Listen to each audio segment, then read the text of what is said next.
My name is David Theis. I'm the Vice President of Organizational Effectiveness and Talent Management at Fannie Mae. That process of performance management is evolving and perhaps even catching up to the same way HR has evolved and how it adds value to companies.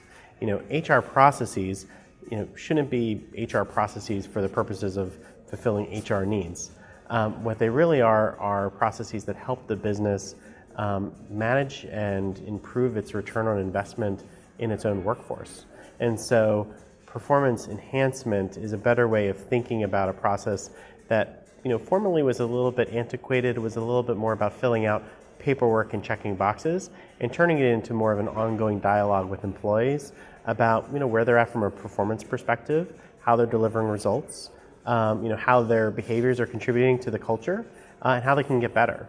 And I think shifting the focus to how people can be getting better in adding more value to the company is where performance management is going.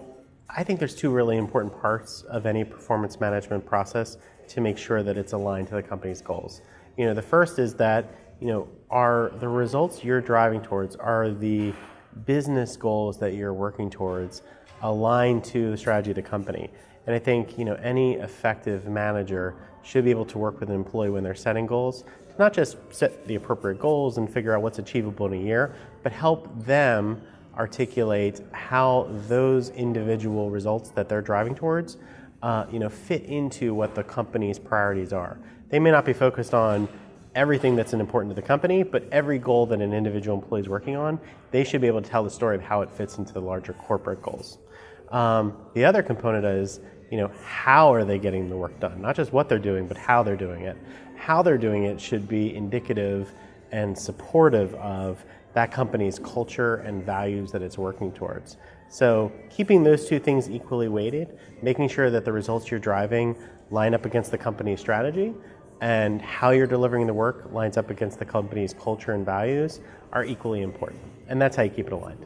On the question of, how can what is qualitative be infused into the process of compensation, that it's not kind of an exercise in pure arithmetic, it becomes an exercise in really understanding one's total contribution to the company. I think it's really important, something companies have to get right. Because at the end of the day, from an employee's perspective, what all employees have in common is they're interested in their compensation. They want to see how it moves year over year. And if you share feedback around how someone is doing and that feedback doesn't match what they're seeing happen when compensation planning happens, you're watering down one message or the other, one way or the other. So what I think is really important for companies to get right is to understand all facets that go into one's performance. And I think that that's impossible to purely quantify, since I think just as many of the contributions are on the cultural and behavior side as they are on the purely quantitative contribution side.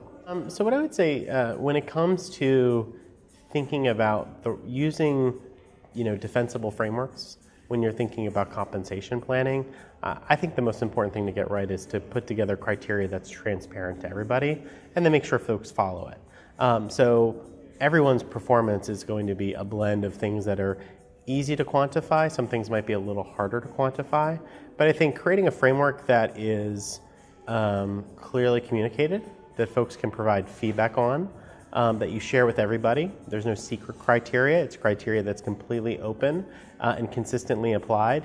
I think that's what's really important. I think when it comes to comp planning, when it comes to matters that are sensitive like that, transparency and openness is really important, because transparency drives authenticity, and people want to know that you're being authentic with the choices you're making, and that's what's important to them. So I think it's a huge responsibility for managers to identify when an employee's off course, and they really owe it to that employee. They really owe it to the company, but just as much they owe it to the employee to have that conversation, to not wait till it's quote unquote too late to turn around the situation. It doesn't mean that every situation can be addressed and properly turned around, but in creating an environment that's fair, one of the best ways to do that is to be open and communicate early and often when you see something not going in the right direction. So one of the things I think works really well in a performance process is when ongoing feedback and ongoing dialogue is encouraged. When it feels like there's some check points some kind of natural rhythm of communicating with employees where there's an expectation of, hey, a feedback conversation happens once a week, once a month, there's a deep dive once a quarter. I think those things leave some nice mile markers on the road for managers and employees to really make sure they set aside time to talk about it. One of the worst things that can happen to an individual and really to the atmosphere of a company is when someone gets to the end of the year and they get challenging feedback and they are able to say, I haven't heard this all year long and now I'm hearing it. That can be really tough to recover from. It can really poison an otherwise really positive atmosphere. Some of the best situations I've seen where an employee was struggling and turned it around, in each case it can be attributed to that manager having the courage to speak up early, have the tough conversation as soon as the issues were identified, and say, hey, I want to work with you, I want to be side by side with you. I don't want to not just identify what the challenges are, but what I think some of the solutions can be as well. Some of the best folks I know have had some challenging moment earlier in their career, but what they all have in common is they had a manager that was not just willing, but actually kind of excited to work with them to help turn it around. So I think you've got to be open. I think managers need to identify it early, and then I think managers need to demonstrate some real enthusiasm to roll up their sleeves and work side by side with employees to help them turn around tough situations.